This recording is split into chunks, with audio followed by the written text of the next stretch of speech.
মানিকগঞ্জে ৩ মাসে ১০টি খুন, ৫৭টি অপমৃত্যু। শুধু এপ্রিল মাসেই উদ্ধার হয়েছে ৯টি লাশ। একটি ঘটনার রেশ কাটতে না কাটতেই আসছে আরেকটি। কোথাও ভাইয়ের হাতে খুন হচ্ছে ভাই, কোথাও বন্ধুর হাতে খুন হচ্ছে বন্ধু।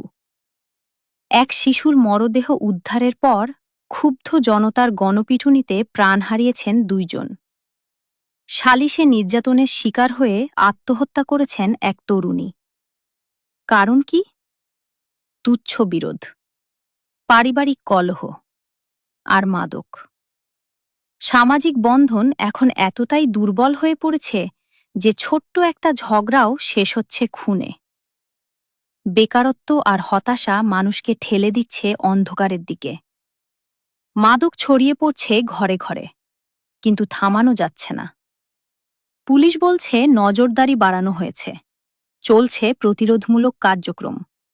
কিন্তু পুলিশ নিজেই স্বীকার করছে এই সংকট একা তাদের পক্ষে সামলানো সম্ভব না। দরকার মিডিয়া, জনপ্রতিনিধি আর সমাজের সম্মিলিত উদ্যোগ। মানিকগঞ্জের এই সহিংসতা রাজনৈতিক না, কিন্তু এটা সামাজিক অবক্ষয়ের সবচেয়ে ভয়ঙ্কর চিত্র।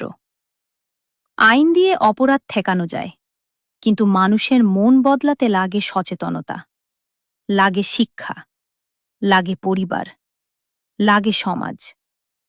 প্রশ্ন হল, আমরা কি সেই দায়িত্ব নিতে প্রস্তুত?